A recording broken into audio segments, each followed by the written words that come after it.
Greetings and welcome back, heroes, to Into the Nexus, the Heroes of the Storm podcast. I'm Garrett Weinzerl. I am joined, as always, by Kyle Ferguson. Kyle, how you doing, man? Doing good. Jeez, we played a lot of Heroes this weekend. Got a free stim pack, so that was the only thing I did. I think I surfaced for Tropico maybe once or twice. Gotcha. To just ease out a bit. See, Cities has been my time vampire of choice lately. You know, just disappear, play with my my toy buildings alone in a internet room by myself. Right. Oh, those need power, don't they? Oh, yeah, that's good. Yeah, absolutely. Also joining us for today, and I'm not going to be mean and do some kind of April Fool's thing where I lie to you guys and tell you he's going to be a regular host now, is Scott Johnson. Scott, welcome to the show. Good, because you're a day too late for that kind of tomfoolery. I know. Kyle and I were talking at the top of the show, and we're like, would it be really mean to just introduce Scott as like the new perma co-host? I would probably go right over my head with so much stuff going on today. Who knows? But hey, man, thanks for having me on. I sure played a lot of Heroes too. You want to know what my time sink is though when I'm not playing Heroes? Because that kind of has been my life lately. It's been Heroes and then another thing. And the other thing is Pillars of Eternity on Steam. I don't even know what that is. I just know I keep seeing it mentioned on Twitter, and I haven't had the time to investigate it.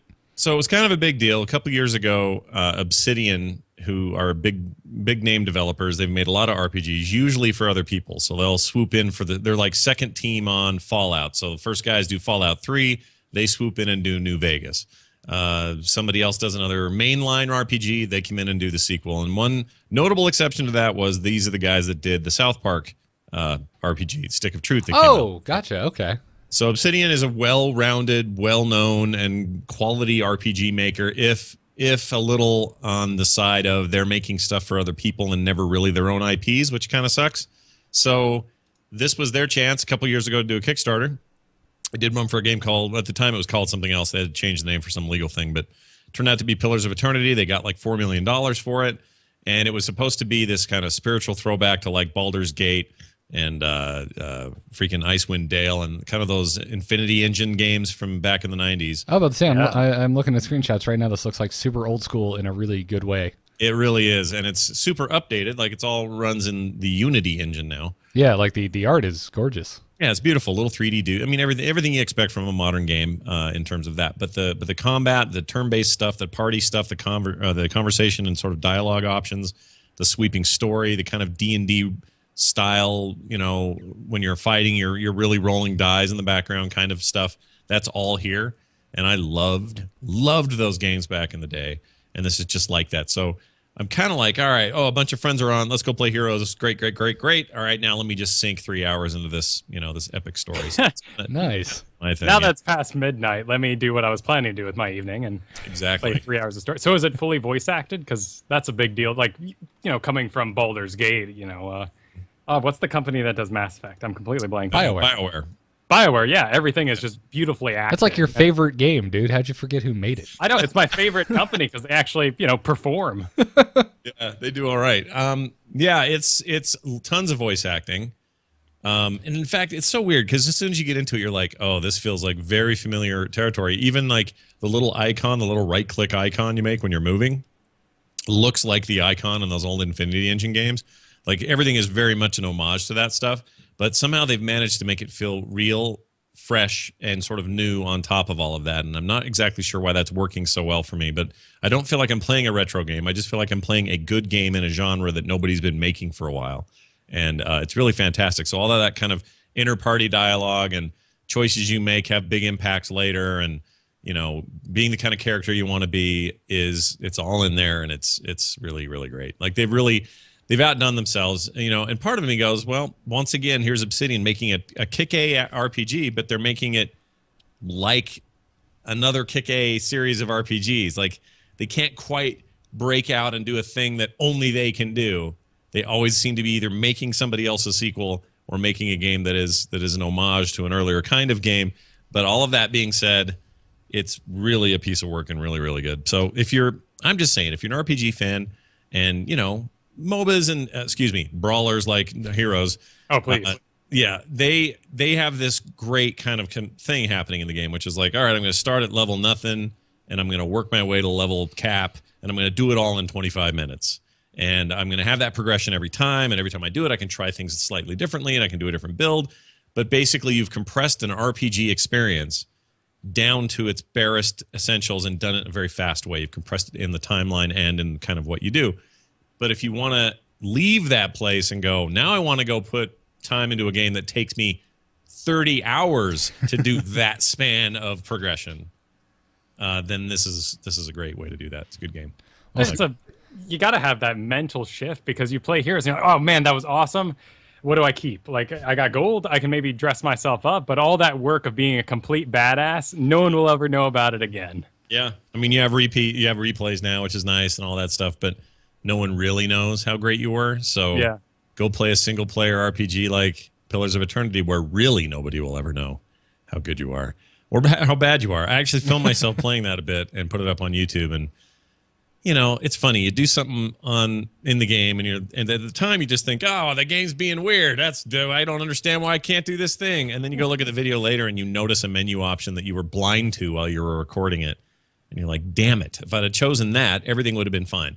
But it's great. If you're looking for a big RPG time sink, you can do a lot worse than that. But I just think it's interesting you guys mentioned this, because it does feel like Heroes is like, if you're really into your MOBA, and whether it be Heroes or, you know, people playing League or whatever they're doing, it does seem like that thing is so fast paced. It's like the old, I get the same thrill out of it I used to get out of playing Unreal Tournament with my friends.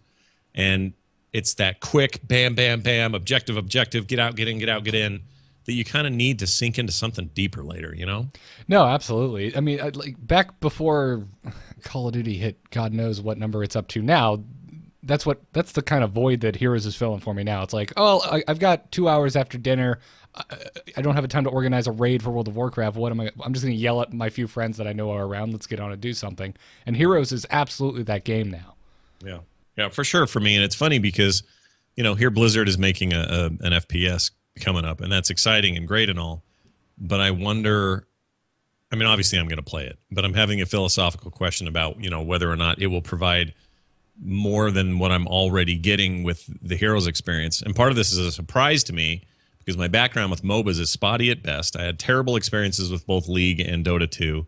I did not like those communities. I don't like the learning curve, and I really don't like how you feel when you lose matches in those games. It feels like you are being ostracized from your country of origin. It's awful.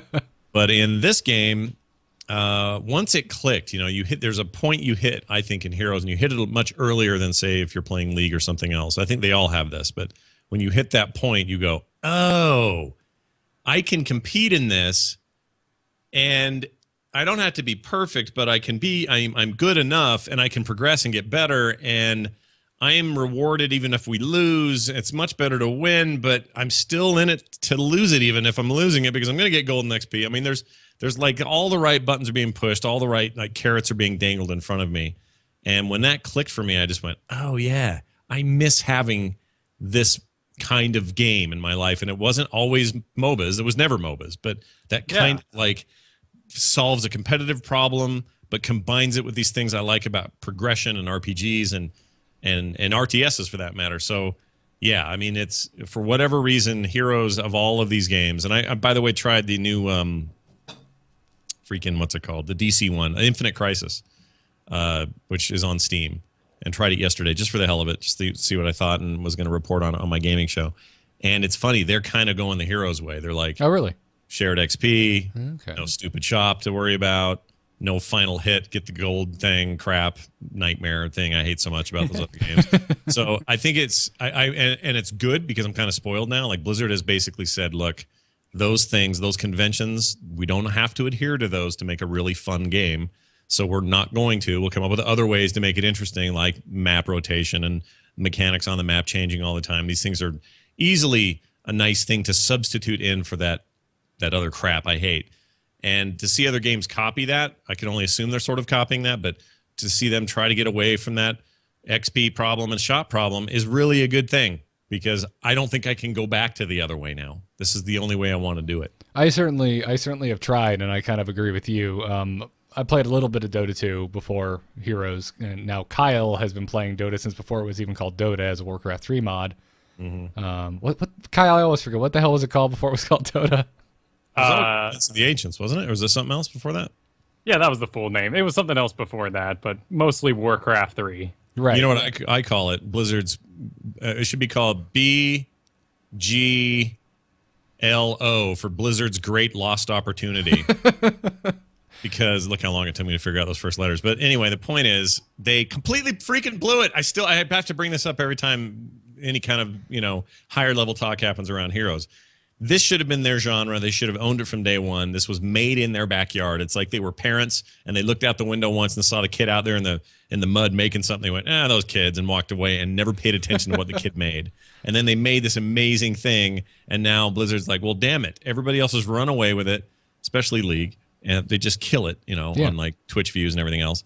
I mean, that is an enormous missed opportunity. So all of that being said, I'm glad they're now having a late grab at it, and to me, it's the right kind of grab. It feels righter to me than those other games do, but it is a little unfortunate in retrospect that this wasn't always Blizzard's genre to dominate.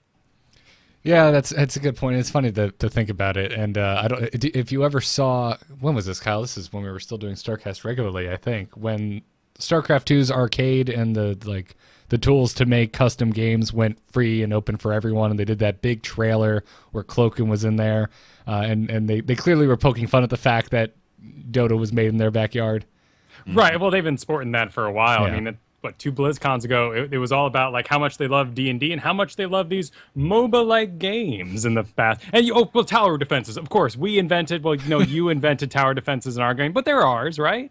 Yeah. Yeah, that's the thing. Like it's like when you called it a brawler at the top of the show, Scott. I just wanted to throw daggers at you through the internet because it's like I don't need another term. Can we just call it a MOBA and move on, Blizzard, please? Yeah, I don't really like that they call it that. I do understand like the comparisons to Smash Brothers. I think is a fair one in terms of the fandom of it. Like the fact that I'm rolling around with Thrall and he is fighting Tychus is an amazing. It's Mario versus Link. It's like this ultimate matchup. This great idea. This thing that would never happen otherwise. So I'm all in on that. Like I love that mix. I love that mashup. And in the comparison, I think is a fair one. But for them to try to redefine the terms of the genre would be like them trying to do, and like they never tried to do that with WoW. It wasn't like people suddenly stopped saying DPS or stopped saying, LFG for looking for group or whatever the nomenclature of the game may have been, /dance, /whatever. Like they kept a lot of that crap. Mobs. We've been calling them mobs since EverQuest, since not even Ultima Online called them mobs.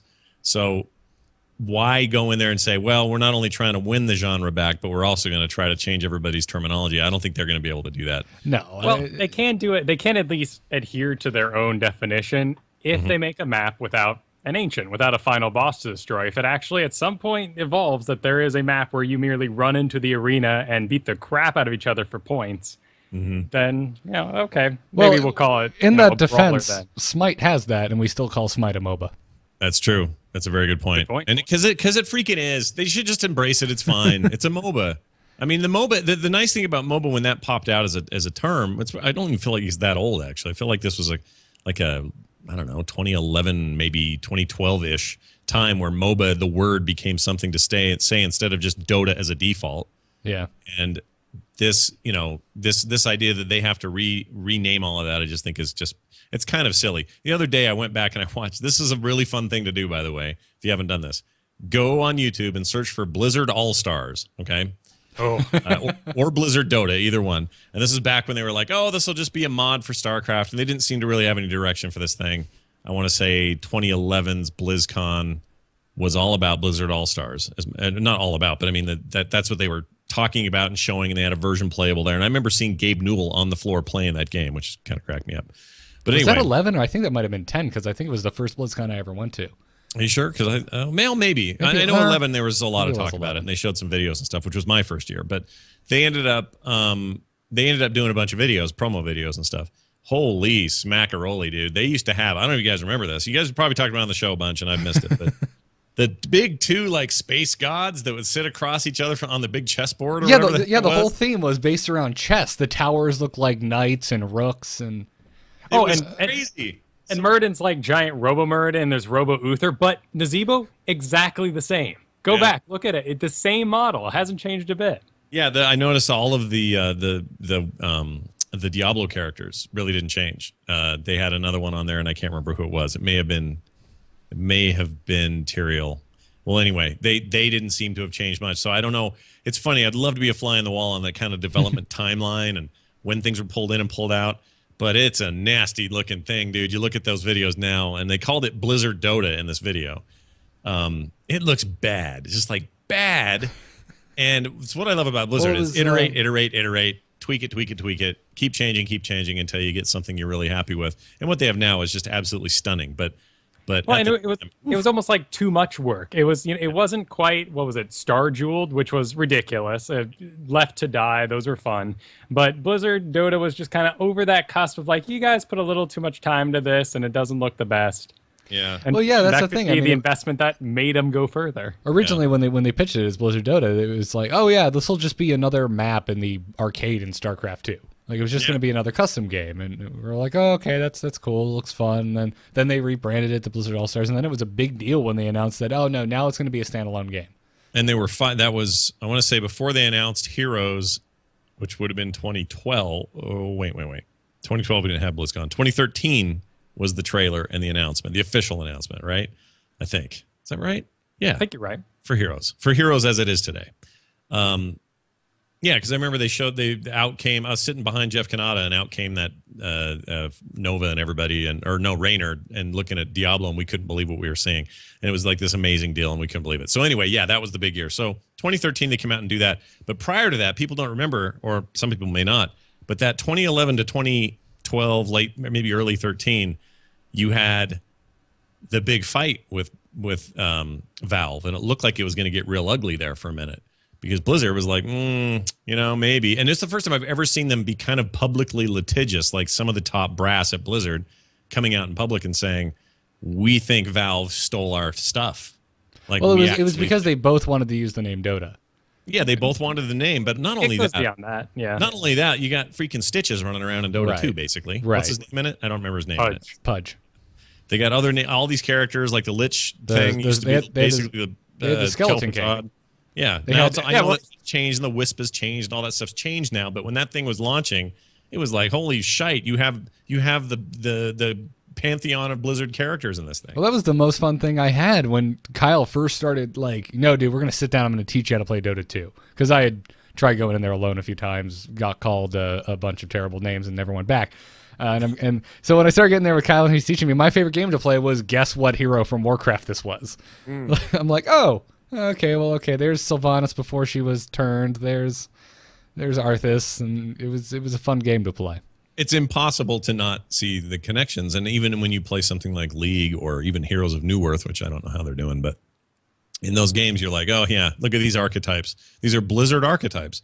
Like they stole those. I mean, you want to get real crazy, Blizzard basically stole ideas from Warhammer and Warhammer 40K, like up the wazoo. So everybody's got a finger to point. But my point is, like, very directly, this thing's made in their backyard, in their engine, as a mod, has a huge popularity, creates a genre without Blizzard really lifting a finger. And then just to see how that's all evolved and changed and what it all kind of means now, how much money is involved now, like, it is so, that is a fascinating transition, evolution since those games first came out. Yeah, it was. Well, and they've been quite kind about it, too, because you take a hero like Lich in Dota. First ability, Frost Nova. Yeah. Second ability, Dark Ritual, where you kill a unit and get mana for it. And then third, Ice Armor. All three abilities, other than his ult, are the exact ones that Kael Thazad had all through Warcraft 3. Yeah, exactly. Well, I mean, it's quite literally lifted, so it's really too bad. Blizzard should have gotten out ahead of it and said, hey, Ice Frog, or whoever the hell the dude was that at the time. You got it right. Said, come on over here, man. We'll pay you money and, do the Valve thing, which is what Valve did, which is, hire that guy, get him on staff, have him start coming up with cool ideas. I just think it was hard to see. It was hard for me to see it, but when the first Dota was a thing, the mod, I remember thinking, well, this is just a mod and it's no big deal, and this isn't going to become anything big. Like, this can't possibly be huge. I mean, we're not talking about StarCraft huge. I mean, that's the mentality I used to have for it as a competitive thing. I couldn't have been more freaking wrong, and it's conceivable that even the bright minds at Blizzard couldn't see it. They were sitting around going, I don't know, what do you think, Mike Morheim? And he went, well, that looks really boring. Let's move on to do, whatever. We're a WoW company then anyway. That was all they cared about because that's all they needed to care about and should have cared about. Don't get me wrong. Blizzard, it's not like Blizzard was like in the middle of WoW, both pre and post launch going, I know we're pulling our hair out. We're here till 3 a.m. every day. People are living here to get this done. But let's take some time and go build one of these. Like they couldn't do that then. So I realized that, it's easy for me to say, Blizzard missed opportunity. But they were already taking advantage of, at the time, the opportunity. And now they own that opportunity. So it isn't, you can't do it all. Yeah. We were learning now that they can certainly do more, but that's now. It's a different time now. Yeah. I love that your Mike Morhaime impression, by the way, is pretty much just a really bad leprechaun voice. I'll never let him hear that because he's a nice guy and I like him. He is one of the super nicest guys. I met him the second time I went to BlizzCon in line for tacos of all places. Yeah, he's this really sweet guy. He's exactly what you think he is up there, standing there when he's up on stage. He's just a raging StarCraft fanatic, by the way. If anyone I doubt he has ever gone on record saying what his favorite game is, but the StarCraft conversation I have with somebody asked him what was your favorite. I think the question was posed like, what was your favorite launch or favorite moment in Blizzard history, and this was a couple of years ago, and he very adamantly says the development and launch of both StarCraft and Brood War in '98. He thinks that was the most fun they've ever had, the most creative they've ever been. Like he really talked a lot of talk about that, and my guess is it's because he would never say. Like you're saying, you would never come right out and say him what his favorite game is, but I think it is his favorite game. Yeah, he's always wearing that Terran Wings of Liberty launch shirt, and yeah, he's clearly a big fan. But great. What hero do you think he plays? So if we're predicting him, Frank Pierce, and even Rob Pardo, rest his soul, he hasn't died, but he left. Let's say those three guys. Like what? When did Rob Pardo die, Scott? Hey, big news this week, everybody. Scott with the breaking news. If you had to assign them to a team, those three in a quick match, what hero do you give them? Oh, geez. Well, since he does so many voices, Chris Messin can't have a problem hearing his own voice. Yeah. So he'd have to play Thrall. He'll be Thrall, sure. Yeah. Metzen, I pretend absolutely. it's Chris Metzen anyway. I pretend it's not. Until they add like Ragnaros or something as a hero. Sure. Metzen is Thrall. Yeah. When Metzen comes to Nerdtacular this year, if he doesn't swing a hammer 3 times in the late game, I'm not even going to hang out with him. That'll be the end of that. So yeah, he would play him. But if I had to pick one for Morhaime, I'd say he'd probably pull Tychus out. Why not? I think so. Yeah. All right. Do you guys ever think it's awkward at the opening of the Nexus where Tychus and Raynor are standing there? And because okay, this is a side note, totally not connected. I just want to bring this up. One of my favorite things about that game, and then Garrett, I'll let you have your show back. So, my favorite thing has happened in that game. A little small thing that happened was, and I didn't know this was coming, but I had gotten Thrall that day. Just that day had bought him. Popped into the game, and Rhaegar's there also. And as soon as we popped in to the Nexus, he goes, Rhaegar goes, "It is an honor to fight alongside the war chief." And I go, and this is all happening without our control, obviously. I go, "No, it is my honor to be with you, Rhaegar, one of the great orcs, something, something." Like they had this big, honorable orc conversation while we're all waiting for the timer to start. And I thought that was fantastic. But then it got me to thinking, is it awkward when, spoilers, when Raynor and they have had Tychus many years together? What do they say to each other? Like, "Oh, hey, man, sorry for shooting you in the face in that cave." Like, what do you say? Something like that. I mean, it's the same thing. Like, have you heard the Illidan and Tyrande exchange? Because it's the most heartbreaking thing I've heard in any Blizzard game. No, do tell, because I've never heard the combo. I forget exactly what it is. But dude, it was okay. Kyle, Illidan, you are my greatest regret, and Illidan goes, "Loving you was my greatest regret." Oh man. That is rough. Yeah, dude. I think he just says "loving you was mine." Like it's just, and it's like it's very short and to the point. And you're just like, "Oh, gets me right in the feels." Like I love that orcs have all this honor these days, but they're not above just yelling blood and thunder once in a while. Yeah, that's pretty good, right? A little zug wwhile they're going. Yeah, it's great. Those little details. Again, these are the reasons that I feel like Blizzard wins the day often. And there have been times where I've said, well, there's no way Blizzard even makes a dent in the MOBA market. And then there have been days where I've said, they're not only going to make a dent, but they'll probably make a big dent. And now there are days where I say, I think they actually have a chance to become quite dominant in the space. Yeah, when this first one hit alpha, there was all kinds of speculation, and there were like pseudo leaked reports saying that like, oh, internally Blizzard isn't really believing in heroes that much, and all this BS. And I don't know. The more I play this game, the more I'm totally in your boat, Scott. Where I'm just this. It's all I want to play, like this and Hearthstone, and like it's even stealing Hearthstone time. Depending on if it's a week a hero has come out, all I play is heroes. Well, in Hearthstone, there's similar things. I remember when Corey Stockton, while we were in that meet and greet at the Hilton, said to me that Hearthstone was this little game that could, meaning that nobody was sure, right? And there's probably some feeling like that about MOBAs, but I think it's at a stage right now where everyone wants a key. If you don't have a beta key, you're dying to get one. People are flipping out trying to play the thing. When they play it, they're like, oh my gosh, I can't believe I actually like a MOBA. I mean, it's all empirical evidence, but at the end of the day, I feel like what you've done, Blizzard, potentially, is you've expanded the range of who is willing to play one of these games. Like, we already know who wants to play MOBAs. We got that. They're hardcore. They're under 30. They got a lot of expendable time, and they like to sit on Twitch and listen to Screamo and drink a lot of Mountain Dew. We know we got them. We got those guys are in. But what we don't have is the broader, mainstreamier kind of gaming audience. And I don't just mean casuals, but I mean a broader base of players.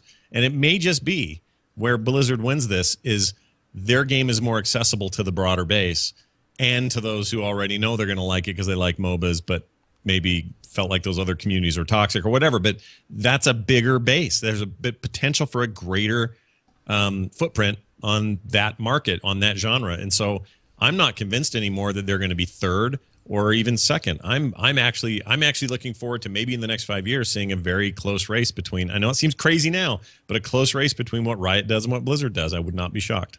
Yeah. And firstly, thank you, Scott, for keeping the term Screamo alive. Yeah, Screamo, baby. Something I heard a million times in high school and haven't heard from it since, except when you reference it. And does it have a new name? I mean, like Dutch metal. I don't even know. I just it's like punk and hardcore, and after that, I don't know genre anymore. Because that stuff gets so goofy. It's like Sum 41 is punk, and the Sex Pistols say what, and then everybody. But then wants it's to like, fight. but it's pop punk, and then it's like hardcore, but it's post-hardcore. Anyway, all I know is Pink Floyd is Floyd. Done. The point I was going to make before I wanted to tease you for Screamo, because it always makes me laugh. I hear you say it every now and then. It makes me laugh because it was such a big thing when I was growing up. Yeah. Anyways, was that Screamo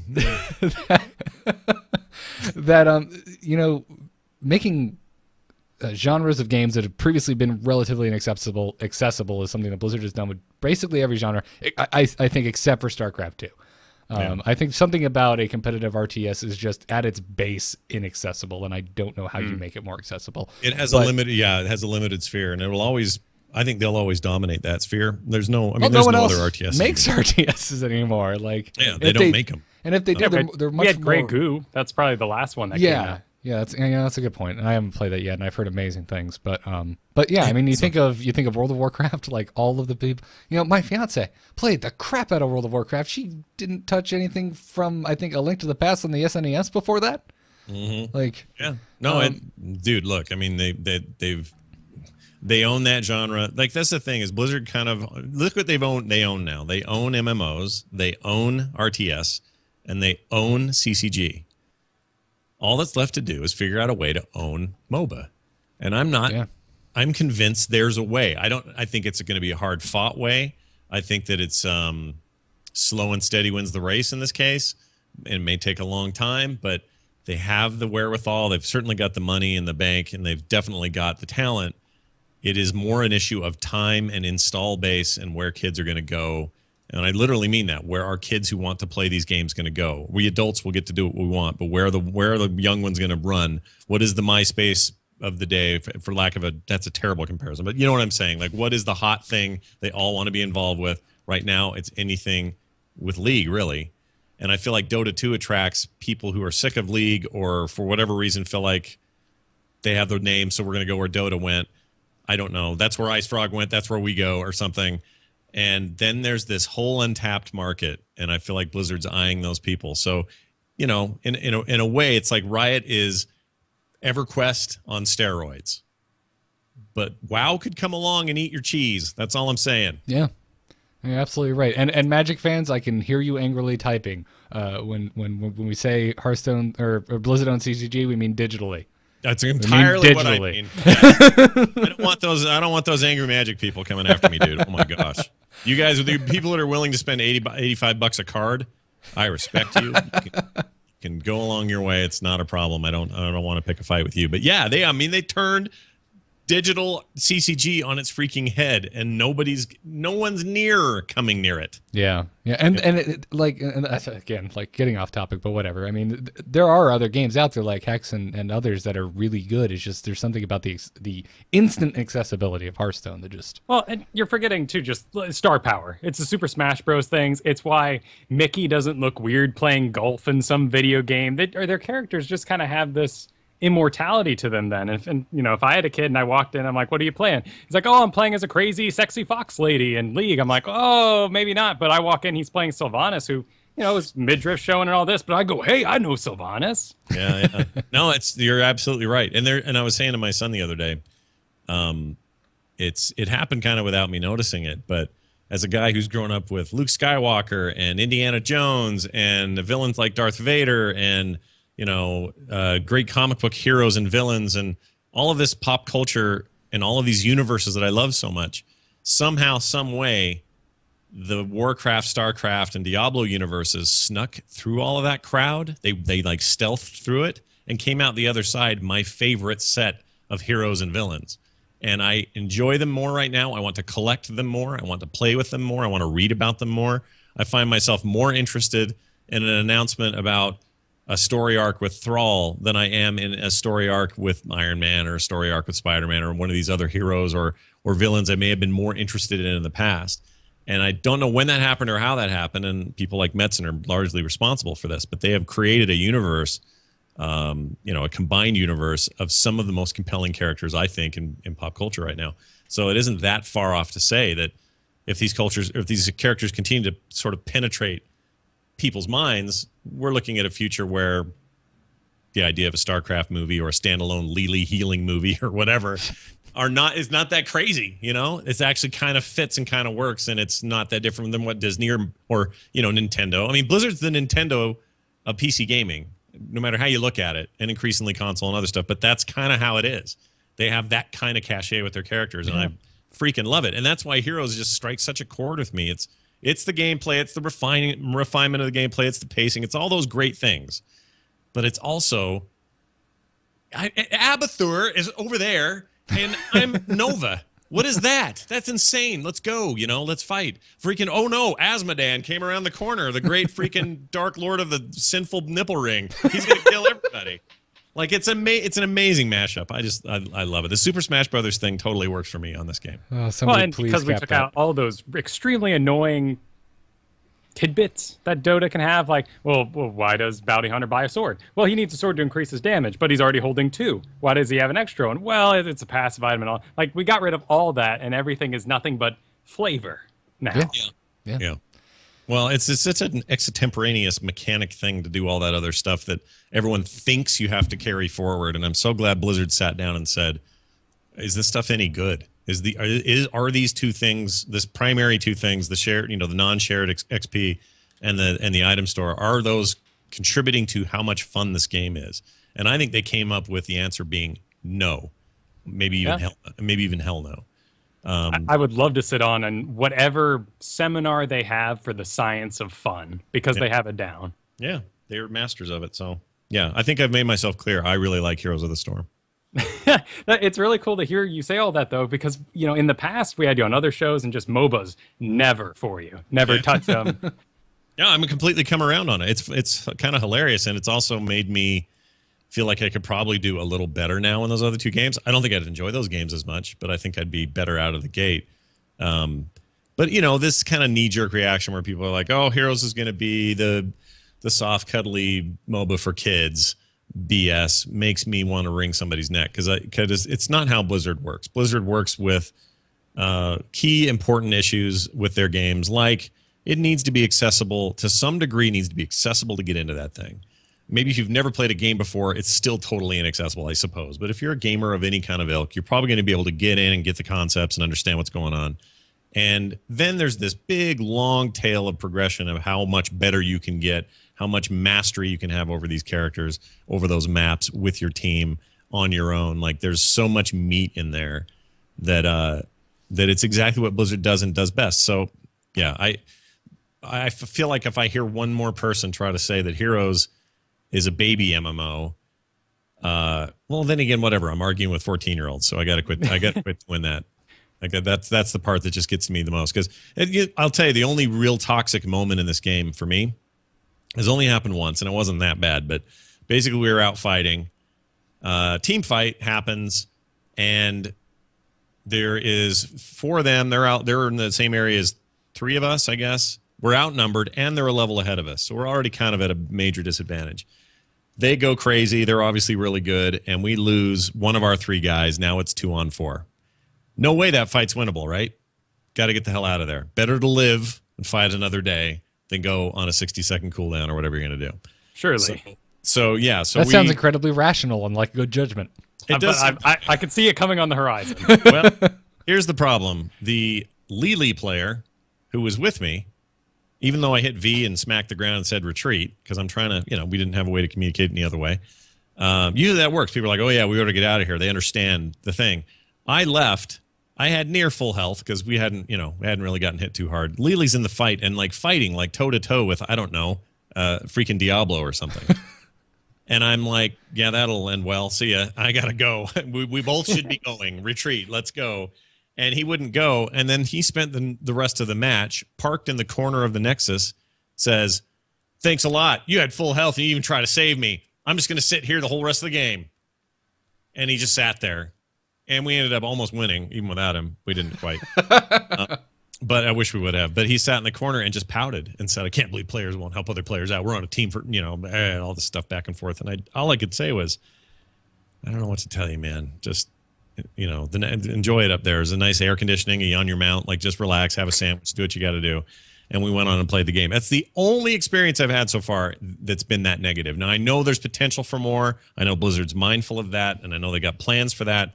But it's kind of nice. Even I know it's in beta, so it kind of mitigates things too. But I still feel like my experience in this game has been much more positive and way less negative than it ever was in my time with experimenting with either League or Dota 2, for that matter. I need to get in your games because I fight with people all the time. Dude, well, that's because you're a hothead, dude. That's yeah, you fight back. That's your problem. You're an angry little man. Well, that's why. but they're assholes. I'm not gonna let them just get away with it. You gotta let them be assholes in their little corner, No, yeah. I do a thing that annoys everyone at the end of a match. If I lose, I yell chocolate in the chat. And the reason I do it is because when they break open whatever your core is on each of the maps, to me they look like the old. You think they're solid chocolate, but they're not, like Easter bunnies. And you get inside and there's something else in there, in this case gold. There's something about that reminds me of those chocolate bunnies. Oh, when the core goes down. Oh, that's great. Every time, like thin chocolate shell. I never thought of that. Oh. And so I can't get it out of my mind. And so one night, it came from a fight I was playing with Kurtz and a few other guys, and and I yelled chocolate, and they were like laughing their heads off. And then we had this big. Now I just can't not do it. Kind of like he can't say, "Come sit in my healing milk," which is the weirdest thing. I don't even know what it means. I don't know what it means. He was playing. Is he yelling about a healing totem or something? No, maybe it was a healing totem. Yes. Who has the totems though? Well, multiple. Rhaegar. A lot of people have totems. Rhaegar. So he had I think it was Rhaegar. Anyway, he throws down a totem, and it's a big healing, blue totem, and he says, "Come sit in my healing milk." It says. And then we all laughed and thought that was great. So now we have these two things that we always say in the game. And now I say it every time. And my teammates, whether strangers or not, are like, what the hell is he talking about with chocolate? But for some reason, even if we win, even if we lose, I'm excited to just say chocolate in the end. Because you know what? I'm going to get some XP. I'm going to get some gold. And I'm going to get to play again. So F the conventions of we lost. We're going to just play again until we win. I don't have this experience with any other games. Any other games this competitive, I don't feel that good about when I lose. But I feel okay here. Oh, and man, that's a big deal. Easter is Sunday. You're just making me want to go out and buy these cheap chocolate bunnies and just bite into them. Oh, you got to wait till the day after, man. I know. Make But it that extra day. then I end up buying way too many Cadbury eggs and regretting life. Those are good though. Oh, Some stuff I'm talking about, it's like wax. Ugh, you don't want those. Yeah. No. Yeah. Anyway, sorry. That's life. No, that's all right. I mean, it's a slim news week, and this is definitely the longest pre-show or top of the show discussion we ever had, and it's been delightful. And this is the episode to do it on because it was last week we just had Sylvanas. There's not any huge news this week, but with that in mind, let's talk about the news that there is with this week's Heroes of the Storm news. We're on, boys! Ha-ha! Let's liven up this place! Point me to the stage. Click the play button, and let's get started. See, I love having Scott on the shows because he, unlike a lot of other guests, doesn't get confused by random bumpers. He's just like, yeah, this is how podcasts go. What's wrong with you people? Oh, yeah, I've been here, done that. It's all good. I love, by the way, can I just say one thing about Uther? He's the best. And I don't even play him, but he's just the best. He's like the Heroes of the Storm grandpa. Just running around giving everyone advice. Mr. Tutorial. Click on here to do the thing. Don't forget, use your special abilities often. Like he is the best grandpa this game could have asked for. I love him. He's my only Master Skin hero at the moment.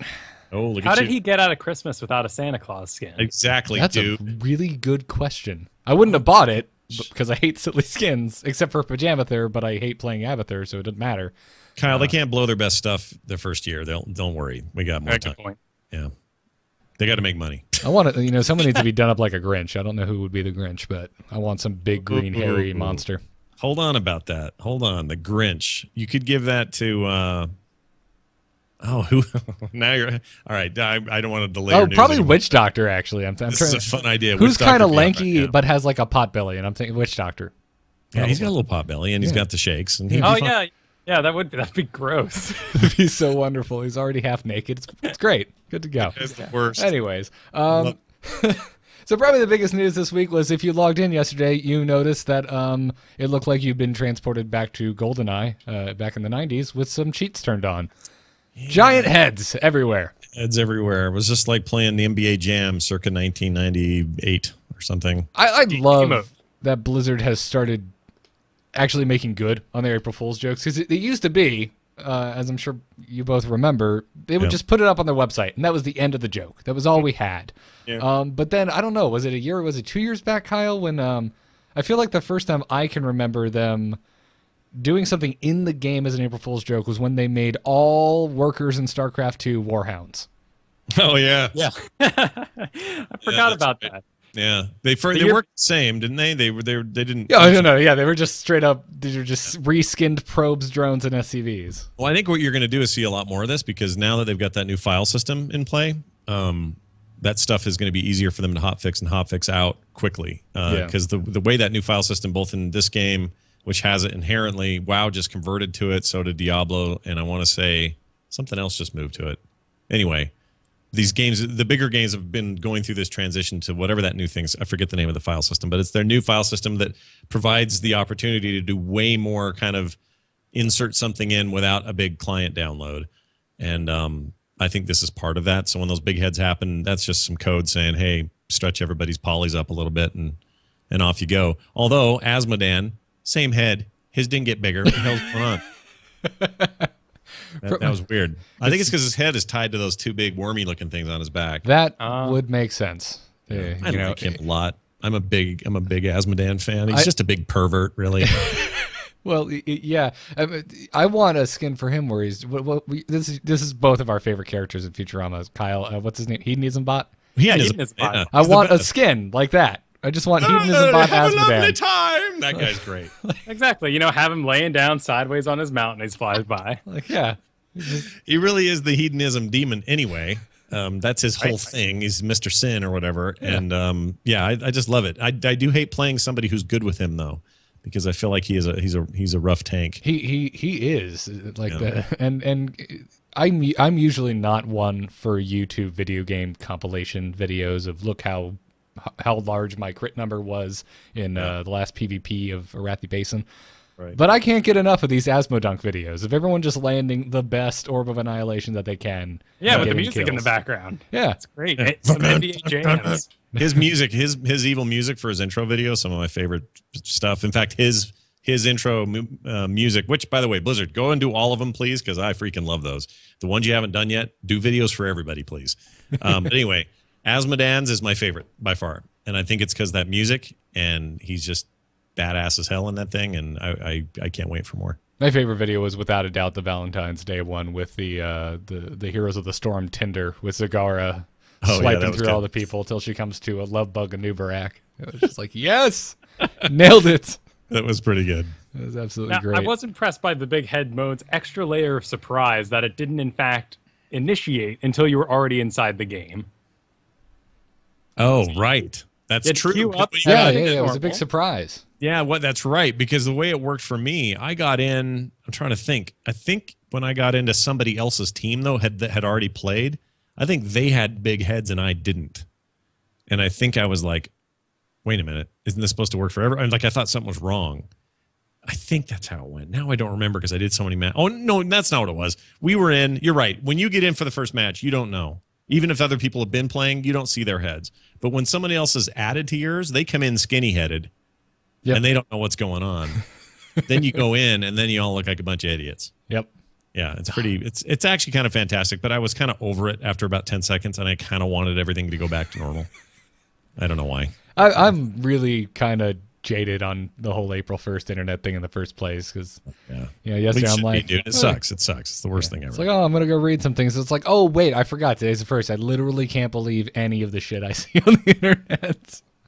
Yeah. Well, if it wasn't April 1st aside, I'm glad I'm not the only grumpy Gus here because I'm like, oh man, I play these games to feel like a badass, to look like a badass. I look kind of silly. I'm not so much into it. Then I got on Abathur, who looked absolutely disgusting with a giant head, and I loved it and played that all of yesterday, so it worked out. Well, but I was impressed that their silhouettes are good enough and heroes charging at you are readable enough, even with a big head to throw it off, that you could tell who you're versing, and it didn't really affect games. Actually, the funny thing I had was realizing how much I liked Kerrigan's master skin because I could see all the detail in her head crest more. I was like, oh, wow, that's a really cool design. It says a lot about the quality of the artwork and also texture resolution in this game. Like the engine's really shaping up to be something pretty, and even like the thugs that chuck the boulders, I forget their names, the mercenary dudes. I don't know what Siege Giants. Siege Giants, thank you. When they're hucking boulders and you kill those guys, I mean, they've got like a sheen to their skin, like it shines and moves. Like there's bitmap or bump mapping going on, and like special effects stuff happening with two NPC things that you're barely looking at. So the details are amazing in this game, and it was kind of really on display yesterday. All these heads got blown up. I kind of thought it'd get blurry and weird looking. No, they look freaking great. Like tight resolution, really nice textures. It kind of makes me wish they'd retrofit Diablo now that engine's 2-3 years old. It'd be nice to see some of that same quality of stuff in there. But yeah, really, really pretty game. And I don't think people are talking about that as much, and I'm running it on a pretty hot video card and got everything cranked to max, so maybe it's not a good, perfect example, but if there's a better looking Blizzard game, I don't think I know what it is. I think that's the game right now that looks the best. I think Sylvanas really showcased that as someone you can go run in to World of Warcraft, stare at her, and then look at this and go, the top-down model's a bit better. That's a lot better, yeah. That's weird. Well, if you play Zagaran, you after they upgraded all of her minions models, like the roaches and the hydralisks look so much more menacing than they do in actual StarCraft 2, and it's the same engine. It's built in the StarCraft 2 engine, and it's just, I don't know, it's impressive. They're doing... It's very impressive work, and whatever, man. These guys, they have so much money to work with and all the right talent, and even I remember when they announced the game, and I just kind of went, oh, really? Are we going to throw all those resources? Like, they threw that whole team on it, and I thought, this just seems crazy, and Dustin you shouldn't be doing that. You should be over there working on Legacy of the Void. And then now I'm thrilled that they were put on it. Like, the right people, the right minds, the right creativity clearly at work here. Yeah. And I'm preaching to the choir. People are listening to the show because they love the game, but hot damn. All levels. I can't imagine anyone is tuning into this and being surprised that we're really passionate about the game. Yeah, it's like people who criticize the instance because we love WoW so much. Like, what are you guys doing? Don't even listen to us. You guys haven't been accused of being paid by Blizzard in a while. Oh yeah, it happens to me all the time. I miss those. In that back pocket, they'll say. I miss ye old days of Scott being like, "Damn it, guys, we're not paid by Blizzard. You're all stupid." I had to quit explaining myself because after a while, it's just like, Same new person, same question. It's like, you know what? We're just going to talk about what we want to talk about, and talk about slow news weeks, man. There's nothing going on in the WoW news world right now. Zip, zilch. So don't feel bad about today's lack of heroes news. Oh yeah, no, it's totally fine. And there's, you can always sit down and have a chat about it. So, and luckily esports are really starting to pick up for heroes. I haven't been paying too much attention to it because I don't know, I'm a snob. I'm used to like StarCraft and Dota level of production value. Right, but ESL is really bringing it. Yeah, but we're used to that StarCraft world where people walk out and fireworks go off. I don't need guys that much. Announcing the crowd's going nuts, and here it's happening in some room, some college somewhere. I don't need that much. And as a matter of fact, after watching the North American finals for the ESL here, the playoff finals, not the actual finals, I came to the conclusion that I don't need to know what these players look like because all their headshots were the doofiest damn things I've ever seen. I would prefer it if I just knew these guys as their handles and knew that they were gods at this game because it totally ruined the illusion for me. Like shadows of them or something else. Silhouettes from like the 1800s. Yeah, I mean, these like the Chinese teams, they're all well oiled. Like they're clearly all they have a uniform, have certain kind of haircuts and uniforms and all this stuff, and it comes off as very look at this team and they're all in shape. Yeah, that's not happening yet. No, in North America, no. We wear whatever we happen to roll out of bed in. And I'm not making fun of these people because I look the same way, but it's just... Look at me on the stream tonight. I look like somebody's idiot uncle who hasn't had a job in 8 years. Like, I totally get it. But, yeah, it's kind of it's kind of shocking occasionally. It'll be interesting this year at BlizzCon that just occurred to me.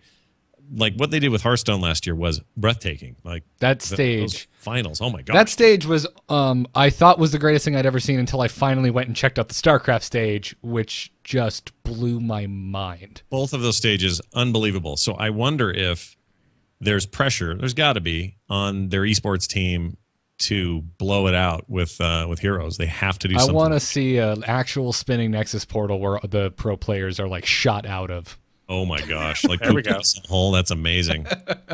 It was pretty impressive last year. They had the screens for everyone, so it showed what hero they were picking, and but if still, they can compared to the other two, like Hearthstone and StarCraft the stages, creep it was spreading around. Yeah, if you get Sky Temple and the whole stage goes Egyptian, that'd be awesome. How about this? How about they? Yes, and if they control one end of it because they're doing really well, then, the pillar can shoot people in the audience and kill them slowly. But no, like if they could go crazy with just. I'm trying to think how they do it. I'll bet they blow our minds. Then we can't even think about how cool it'll be. But I really want to see. Like I am jazzed about competitive heroes at that event. Like I'm more interested in that. If you say to me, Scott, look, there's finals happening there, or we can go to StarCraft finals, or we can go to Hearthstone finals, assuming that a lot of that stuff overlaps. I'm probably going to go heroes, man. For Haunted Minds, I hope they have two guys in suits come out and wail on each other. Or a guy that goes, "Bring me your doubloons." Oh, jeez. Opponent paid up sooner, or whatever that. Scott, you just came up with what their scavenger hunt that I never do is next year.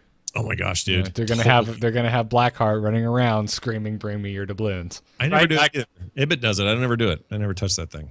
Guy comes out with a T-shirt cannon and goes, "Tribute in my name," and just yeah, dude. That's a great idea. Oh, this is if they don't do that, we should just do that and mess with people. Every once in a while, the overhead speakers just need to go, "Bring me my seeds." Everyone will scatter to find seeds. We'll get together with trees in the corner. We'll get together with Builder Rand. We'll make a couple costumes. We'll engineer a couple potato guns that'll shoot T-shirts. And because I'm sure they'll let that through the front door. Yeah, we just got to put the little orange things on the end. It's okay. Let's see. This is like a weapon that can knock a guy down. Come on in. No problem. Sorry, I don't know what they're going to do, but whatever it is, I'm prepared to be blown away by the treatment it'll get this year. Because I feel like this is the year for that treatment. They're so close to release. I think they're going to release like out of beta before that event, or even at the event or something. But they're going to want to make a big deal out of it. They're going to want to have some of their best players there. It's going to be like Hearthstone was last year, but Heroes this year. Whereas Hearthstone year before last year was, still kind of very open turny kind of, hey, we don't know yet. Well, it's still in beta then too, I guess. So 2 years back, Hearthstone was still so this is their chance. This is the year, I'm telling you. Excited. we haven't had any type of official league announced, but I'm curious to see what'll happen. But anyway, folks, you should go check out heroesevo.com. That's heroesevo.com because there's actually an interesting article up about the ESL picks and bans this week. So if you're curious, according to the results from ESL, who are the kind of the big top heroes right now, and which basically you just look at the ban list because these are the people that pros are the most afraid of. Go check it out. Of course. And the author, whose name is Sleaze. What a great author name. Good and professional. Even makes the point. A guy named Sleaze for sure. Yeah, even makes the point that of course this depends because certain teams might be better with certain heroes, so this is going to be a bit of a biased list. But I had a really good time watching the North American finals. This is the first time I've really sat down and given some Heroes Esports my undivided attention. And ESL, as always, is doing a bang up job on the production. Yeah, they're good. Yeah, they do really good work. And Kyle, casters who know what they're talking about. And have decent mics. We did it as fans. Yes.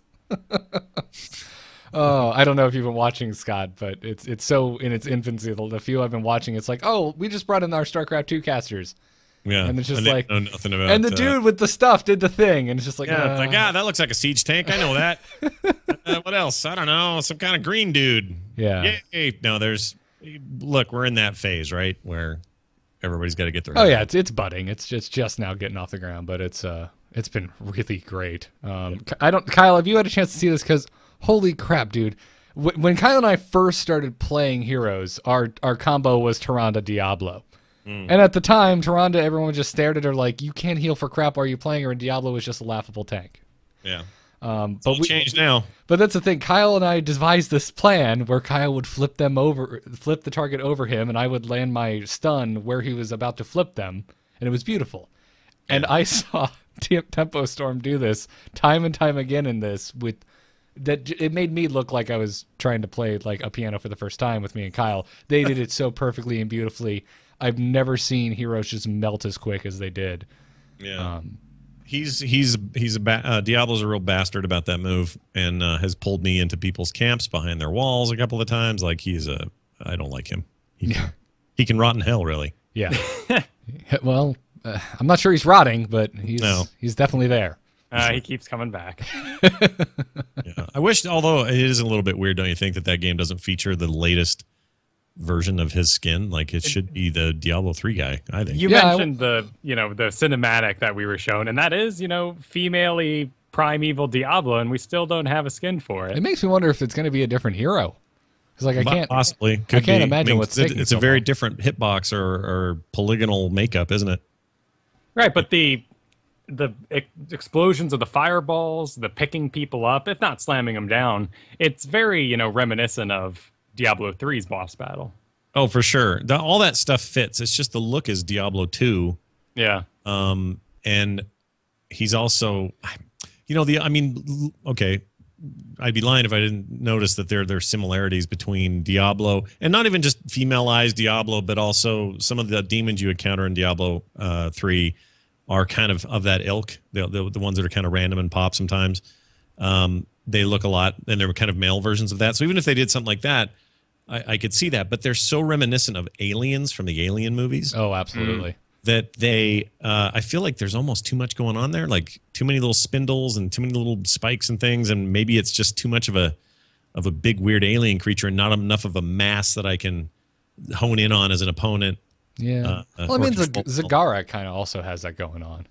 Especially if you do her master skin, she looks like a queen alien. Yeah, she's like a giant bug couch, like a bug couch, like a piece of furniture floating around the map. She's the weirdest thing ever. That character. I mean, I know you love her, but yep.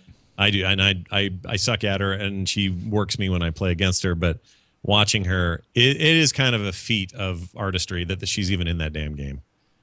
Like, even more than the tank. Like, people are going, oh, there's a siege tank in here. No, dude. Zagara's there's nothing. Nobody competes with that weirdness. That is weird. That impression you just did, that was exactly what I sounded like when I saw a Wisp in Dota 2. You're like, wait a minute. And then I watched the first international, and I was like, oh my god, this hero is like amazing. Yeah, no, he's good. And but they changed it, right? The Wisp is all different. It's now. IO is what it's called now, but everyone still calls it Wisp. Name. Yeah. Well, it's because, Blizzard went through. I don't think we heard a lot about this, but I think that recent bunch of name changes and a few cosmetic changes on Dota's side, I think there was some pressure there. There had to be. Oh, definitely. Well, especially with heroes coming down the line. Yeah. You can't have Skeleton King in both of them. Exactly, the Skeleton King, and in his bio it was King Leoric until they changed it. So, yeah. And we've seen a model of him hiding around in the background. I think of Rhaegar's cinematic. That's right. Yep. Oh my gosh, I want him. Oh yeah, teleporting around, summoning skeletons, slamming that big hammer. The models they've shown of that so far look really great. What I'm more interested in, though, above all else, and I know it seems just silly, but I really do genuinely want a Deckard Cain. Because I'm right there with you, man. I want him walking around with his book flipping open all the time and going, "Oh, if I go down this lane or whatever." And I want him to have stuff that seems like an old man could never pull off, but just call down some holy hell magic and Karadric cube people into the dirt. Oh my gosh. He just leaves satchels everywhere, and they're basically mines. Yeah, right? Satchel mines. That's it. Nailed it. Satchels everywhere. I don't know why he has so many satchels. All your sound is replaced by a voiceover. You can't play. You can't tell what's going on. And he just yells, it's a perfect opportunity. So whatever his stun CC is, right? You got to give him something. He'll have to say, stay a while and listen every time he pulls one off, right? Because they have to stay. They can't do anything. So he needs to stun him and go, stay a while and listen. And then, hopefully that guy will get hit with a satchel bomb. Game over. Amazing. I really do want him. I want him trucking down mid and soaking XP. That's what I want right now. No, I agree too. I just want to hear, because beginning of the game banter, I want to hear his biography, his log about non-Diablo characters. Like, Thrall was the war chief of the Horde for the many years until Garrosh Hellscream came in and started being a bitch. Yeah. Like, it'd be great. Like, I can't wait. Lily, throw me some heals. And Malthael, they have to get him in here. Like, I would play the hell this out of is Malthael. such an opportunity. This is why I get so excited about this game. Playing it is one thing, but giving me this roster of characters I freaking love is just a whole nother thing on top of it. Well, that's the thing. It's like this. It's now a side effect whenever anything else new comes to any other corner of Blizzard. Like Overwatch was announced. I was jacked as hell, and then 5 minutes later, I'm go, there's a whole new stable of heroes that can get added to heroes. Yeah, they'll do that too. You'll get Vincent out there rolling around, big monkey. Of course they will. Yeah, Tychus is already sporting 2 of the Overwatch chicks on his shoulder on his color variants. And Vala's basically, her ultimate's basically freaking the Death Dude's spinner thing. What's it called? What's his name? Reaper. Reaper. His Death Blossom. Oh shit! What's it called? Death Blossom. Death Blossom is her one of her ultimates. Yeah, the strafe. Yeah. It's the same damn thing. Yep. So you already got that. Bring him in. Have him say things like "Death is coming" or whatever. Hell, you could just give Vala a Reaper skin, and I think the whole kit would just translate. I'm so excited. And that's what they've said they're going to do for a lot of them. Yeah. It's just, combined skins. We don't need 5 orcs that all kind of work the same shaman-y thing. That being said, we have 2 orcs. We have 2 Space Marines. I'm expecting General Warfield to be a Space Marine as well. Mm-hmm. So you do have that problem, right? Like, do you start going into if you really want to go crazy, there are a lot of prominent orcs you could put in this thing. Mm-hmm. We have, Rexar has to come at some point. Well, you have to have Rexar. Well, first of all, you need a ranged orc. Right now, it's all melee, basically. Is there any range in orcs? No, there's not, other than my lightning crap. Well, there's only 2 orcs at the moment, right? Yeah, 2 total orcs. Totally going to have to have Rexar. Totally going to have Garrosh. There's no way that's not happening. Oh my gosh, dude. Oh my Garrosh, dude, is what I should have said. That's a great idea. See, all these things, they just have so many. There's a giant list, and there's some priority, right? Oh, yeah. And I'm sure. all the raid bosses, too. Like, I want Orzruk, just so I can break yourself upon my body. I want that as a move. I still want, so they showed at BlizzCon the model for, and I was really hoping that was going to be part of that PAX reveal. And I'm fine that with Sylvanas and all the stuff they did, but they showed the Heaven and Hell Diablo map. Oh, yeah, it was a piece of concept art. Beautiful piece of concept art. Really good, really well done. And then they talked a bit about that, and then they showed the Butcher from Diablo as a hero, a.k.a. anti-hero, whatever. And that looked amazing. So then it got me thinking, oh, yeah, we're not just talking about mainline characters in the story. We're talking about even just one time, like what would Yogg Saron look like? Or at the very least, some kind of Titan reference from one of these games in there. Or you could, there's nowhere to end There's so many raid bosses, so many cool things. Like right, you got a Tychus turned into an Odin. You got Muradin turned into big old stone form. I want Belial so I can get my fist slams on. Yeah, dude. Giant green circles you must run out of. That's a good one. Hogger would be good. I mean, if you're gonna do murky, of course you could do these other things. Yeah. You know. Yeah, I mean, we have a segment on the show called Wishlist where people submit hero ideas, and as a matter of fact, one of them a few weeks ago, which I loved, was Edwin Van Cleef. Oh my gosh, great idea. So why not peons? Whatever, bring them on. We're ready. Anyway, before we move on to strategy talk, Kyle, you wanted to mention heroes counters. Yeah, a cool little site that popped up this week where the community is being asked to vote on what you believe counters different heroes. Has the free rotation there, all the other heroes, but you just click on someone like Asmodan, and these are all aggregated from various people saying, yeah, I think Abathur's good against him, or nah, I disagree that Muradin would be good against him. Oh, Good site, by the way. Went through, messed with it, voted on some stuff. I assume that the whole point of that, you'll aggregate the scores, and hopefully that will, have some real world indication that as long as everybody voted generally in the right direction, as accurately as they could, that you'll know, well, yeah, if you're going to play, I don't know, Nova, watch out for Diablo or something. Right. When we have, pro players dictating the meta in the background, and they're going to say things that are ultimately going to change the face of the game. But this is completely public perception, right? Which makes it in your general, mid-league game. If you're going to play Illidan, maybe take a look at this just so you know what everyone else is expecting. Yeah, and I noticed is it heroesnexus.com? Ah, crap. I forget which one. Heroesfire.com, one of the two, where they've got the big calculators, right? There's a build for Vala that shows her basically dominating almost every character in the game with this particular build, or that there are ways to dominate and do well against. And I got to thinking, how are they coming up with that? That must be, is that the author of that build saying that? Is that's coming from somewhere else? So at least like this thing seems like it's a way to do kind of a democratic aggregate and come up with your kind of Rotten Tomatoes, aka, / Metacritic sort of idea on heroes' strengths and weaknesses. I think it needs to be borne out to see if this works or not, but it's so cool to see somebody working on it. I told the author on Twitter how rad it was that he would even put it together. Because I'd also like to see you mentioned Metacritic and you mentioned Rotten Tomatoes. Like, it'd be cool if there was a divide. Like there was, anyone could score, and then there was like they went and polled all the pro teams. Right. Yeah, that'd be awesome. I don't know, I don't know where all this ends up, but it's nice to see the community kicking in with all this crazy crap. Hopefully there's more. Yeah, absolutely. I mean, they all popped up. I mean, Zam has a site, Curse has a site. Heroes Fire, I don't even think is affiliated with a major site. Hope I'm not misspeaking there. I can tell you. Hold on. Heroes Fire is probably the one I use the most because their guide system seems to be the... Oh, no, they're part of the Mobile Fire network. Mobile Fire, okay, yeah. So they do a lot of League and Dota stuff as well. Gotcha.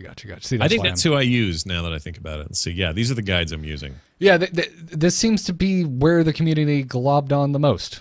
I feel Which is interesting because they're not known, well, not in the Blizzard space anyway, as being the network to go to, but it all boils down to who's got good stuff, and I think their talent calculator is just kind of really easy to use. Yep. So. Yeah, that's great. I mean, you click on a hero, and then below is like, here's the top guides. And it's like, oh, sweet. Take a look. You could follow the numbers through the levels, which in the game right now, you can't click on anything but yourself. And even then, unless you're pressing C all the time, your level ups are kind of a mystery. So Heroes Fire really like because you can go, oh, I'm a level 3 Rainer. I've taken these talents. Let me see exactly how much damage my penetrating round does. Right. Yeah. That's fun stuff. Well, go check it out, heroescounters.com. Before we move on, just want to thank our patrons over at patreon.com/ITN. You guys have been most excellent with supporting the show, so thank you so much. As always, want to thank a few of you this week. So this week, we want to thank Number Fox, Lucas C., Dustin H., Mark S., and Jimmy S. Thank you all so much for supporting Into the Nexus. And if you want to become a patron, go check it out over at patreon.com/ITN. Now, let's talk a little strategy. Choose a talent. Choose a talent. Talent? Ah, that seems generous. I have a PhD in PvP. I forgot about that one. That's awesome. Oh, yeah. When I haven't done a show in a long time, but when I was doing the Diablo show on the weekly, one of my things that people always asked for was this weird glitch that happened once. Check this out. Can you hear that? So what that is? That's groovable. I know it sounds like it's intentional almost, but it was a glitch where in Diablo 3 you would hit escape at the wrong time or something, and if you were playing a witch doctor, it would just start doing crazy witch doctor crap. That's amazing. You know, planning a wedding over here, we've been going through what songs we want in the playlist for the DJ to play. Can I borrow that from you? Yeah, of course you can. Because I would so much rather have that show up than ABBA. Yeah, right. It's like Dancing Queen. No. Turn this on. Delightful. Absolutely delightful. It's pretty good. Oh, geez. God, your delightful, beautiful library of sound clips is just great. All I have on tap is Ben Brode. His laugh, dude. It's wonderful. It's special, really. It's great. The art director, Ben Thompson, told us that they apparently have like a Ben Brode, like, I don't know if it's a graph or a spreadsheet where it's like all these, they categorized all his different laughs. It's more of a shrine, really. Yeah, it's like amazing. The laugh he does when he's not quite sure if it's funny yet. It's like the testing the waters laugh, and then it was a humorous conversation. Of all the people I met at BlizzCon, he seemed the most what's the word? He just kind of looked shocked, shell-shocked. Like he couldn't quite believe what had happened with his little game. All of the Hearthstone guys are like that. They're I mean, everyone at Blizzard's insanely humble, but the folks on the Hearthstone team they're just like, that's I a can't good point. believe They all kind of are like that, but those guys, game. I think they felt like they were making a fun little goof, and it ended up being much more than that. Yeah. With or without them, they were like, "Whoa, holy crap!" So yeah, that was really fun to see his reaction. Hey, if he's a hero with his little mask on from WoW, like you walking through your garrison, that'd be fine too. Let him be a hero. It's fine. Yeah. We actually, I believe that has shown up on our subreddit, folks. Theory crafting an entire Ben Brode build. Good, perfect. So, it's really good stuff. So anyway, in honor of you coming on the show, we decided to talk about your favorite hero this week, or what I believe is your favorite hero, Thrall. Yeah, Thrall is my favorite hero. Although a caveat to that, Are you cheating on Thrall, Scott? No, I'm just irritated with him right now because so before the patch. Easily my favorite character, bar none, period. Just love him. Okay, just much fun to play. I'm trying to think of when you started playing. Did you play it like when he first was released? Because he was like a godly powerhouse the first few weeks. No, I missed the first few weeks of his introduction, so I got him kind of post nerf. Okay. And still felt real strong about him. I am noticing a trend there. Blizzard's releasing new heroes. They are way OP, and then they nerf them down. Yeah. Though I got to say now, at first I thought Sylvanas was just broken, and I've really calmed down on her. I don't actually think she's, super powerful. She just destroys lanes as well. Oh yeah. You can't leave her unattended. But in a team fight, I feel like she's on pretty equal footing. She's made of paper. 1-on-1 with Vala, and I'll own her with Vala. It's pretty funny, actually. Yeah. But anyway, so Thrall came to me maybe a month ago or something. That's when I got him, and I was just in love with the way he plays. I like everything about him, and I don't even like melee. That's not my natural stance in life, period. Like with any video games, I'm always ranged if I can help it.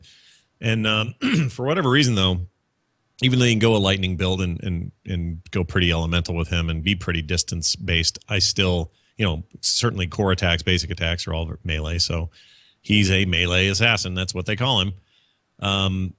I really like his Wind Fury build and various tweaks on that basic core build, and I just find him to be incredibly fun. However, here's the caveat. So when the Sylvanas patch hit last week already?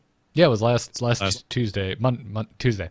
When that thing hit, they didn't nerf him, but they changed his build order. So they moved his stuff around. Yep. So one of his first things used to be Wind Fury cooldown. Was shortened, and it was one of the first ones you could choose. Yeah, now it's all the way up on level 7. Yeah. And they've moved that around. So now what I'm presented with at the beginning is Block, Rolling Thunder, Rapid Wolves, and Seasoned Marksman. They're all fine stuff, but really the only one that makes any sense there is Rolling Thunder, because that gives me some mana back if I'm, if I hit somebody with Chain Lightning and then hit them again, I get mana back. So there's kind of a nice little mana thing there, and it's a little micro, but it's still fun to play. But I don't actually get to use, like you just said, I don't get to go back to Wind Shear until level 7, which again reduces my cooldown of Wind Fury by 4 seconds, which is a huge deal for that Wind Fury build. So from 1 to 7, I'm kind of weak ass now. And I used to be still sort of weak ass, but not this weak. Like real wiener. I mean, honestly, I get my it's not 10, and I've got my Sundering already. So like this is deep in the game. Maybe halfway through the match before I even get that cooldown. Out of curiosity, have you played around? Have you taken? What do you take at level 4? Have you played around with taking Venom? So no, and I've been looking at maybe doing that. What I've been doing lately is doing Frost Wolf Resistance also restores 15 mana, so Mana Tide is what I've been doing. Yeah, Mana Tide. Those are the two I bounce between because I do constantly find myself having mana problems with Thrall. Well, and he's an assassin. He has mana problems. That's his one thing holding him back, really. Plus, with the self-heal and everything else he's got, a lockdown, you got to have that to balance him out. But in Venom is great only if the other team doesn't have a healer, because otherwise, you throw in Venom on him, it's removed by anything, really. Yeah, they just heal him through whatever. So if they don't have a good healer or a healer at all, you're kind of hosed there. So I feel like mana mitigation is my biggest problem with him. So I'm always aiming for more mana more quickly. Then I go Wind Shear, then I go Sundering, then things get a little bit interesting. I usually will stick again to the Wind Fury attack stuff, so I'll go with Grace of Air, which, let's see, which is the one that gives me, the 3-hit thing, Tempest Fury, I'll do that. I have never built Thrall without taking Tempest Fury. Whatever iteration of his talent order has been, I always take Tempest Fury. It's even if you don't like that talent for what it is and what it's practically for, it looks awesome. It's also, it just looks like it hit like a damn truck. It's so cool, and you just can destroy fools. If they get in near you, you're just pretty much the burst damage man. Yeah, chat room does make a good point. Blood for Blood is also on 16, which is tempting. I'm less tempted to take it on him because he has the self heal. Usually, Blood for Blood I take almost like without even thinking about it on Vala because she's just a glass cannon and has really no self healing. But as a melee assassin, it's just so surprising to see your health rocket back up 15%. Yep. Yeah, it's incredible. 15% of your enemy. Yeah. And Force Lightning's real good, too. 2 charges on that thing after you already put in Rolling Thunder, maybe got the level 4 Ride Lightning along the way. Sure. Now, I should mention that yesterday, and I have tried Ride the Wind, by the way, which increases movement speed. There's if you need to get the hell out of dodge kind of move, Ride the Wind is probably a better option than Tempest Fury, but if you're in there for damage, you want Tempest Fury. Anyway, what was I going to say? The lightning build, which this switch around of talents seems to encourage. I could be wrong, but I feel like that's what they're trying to say is like, hey, there's another way to play Thrall, and it can be elemental, and you don't have to go just melee. I don't know if that's what they're trying to tell us in a subtle way, but I will occasionally start with Rolling Thunder, go to Ride the Lightning, and go Lightning all the way, really. That's pretty fun, I have to admit. And the second charge with Forked makes for some very interesting stuff in a lot of situations. Like, those moments where I've got Diablo down to barely a sliver of life, and he's now going to escape because I just can't catch up to him because I spent my Wind Fury and I don't have a speed boost or whatever. Now I've got an extra charge and better range because I expected earlier on that lightning, and it's awesome to see those guys go down when they think they've beaten me. And it's the sound design. It's the Counter-Strike Desert Eagle kind of just thump to it. It's amazing. Yeah. So much satisfaction. I also feel like, I could be wrong here, but I'll bet you that the Team 5 guys have influenced other teams, specifically this game, because everything is so visceral in Hearthstone. Opening a pack is this powerful thing of sight and sound, and it just feels so tangible, right? They're doing that here too. Like when you unlock a skin, it's a big fireworks show to do that. When you kill somebody, there's nothing more satisfying than that body flying and that sound it makes and that huge takedown notice, and like they really have getting that stuff down. Blackheart's Bay is the best when they fly into the ocean. Oh, it's amazing, right? Or what's the Egyptian one? I always forget the name. Sky Temple. Yeah, Sky Temple. When they get shot or blown and they do like a little physics across half the board and they go through one of the holes that are in the flying temple, right down the hole. It's an amazing feeling. I like watching those guys fall to their oblivion. But anyway, I usually end this whole spec with Bolt of the Storm, so I just have a get out of jail. Gotcha. Thing. I do like Sundering, and I do like adding Windbreaker or Worldbreaker sometimes, depending on my composition, because there is really nothing quite like sending that thing for the entire length of the map and taking out all kinds of crap in the process. You can see a team fight going on way across the map that you're nowhere near, and you're like, I can help, guys. And it just feels, that one is one of those moves that just feels so great when you use it. Sundering, or rather Earthquake, I'll use again, depending on composition, I may be in a group where nobody's got much in the way of speed buffs, so that thing's great for slowing everybody down. Yeah, it's really good almost defensively. Like when the team fight is about to happen and you know the opposing team has a lot of engages and you maybe have a lot of glass cannons on your team that you want to protect. Yep. It's good at like kind of creating a safe zone where your team has a better, like they can now conduct the flow of combat. Yeah, and it pulses, so they're going to get slowed again. It's not like they can get out of that unless they're if they're smart, they'll stay the hell out of it. But you can catch enough guys in a like a little kerfuffle down by one of the forts or something where maybe you've got the plant dude and he's fighting, and you've got a 5-on-5 team match going down there. That thing's a great way to kind of just turn everybody into crap. And if you upgrade it with earthen shields and you give everybody shields in your group, that may be all you needed to take those guys down and head over to the core and get chocolate. Yeah. So chocolate.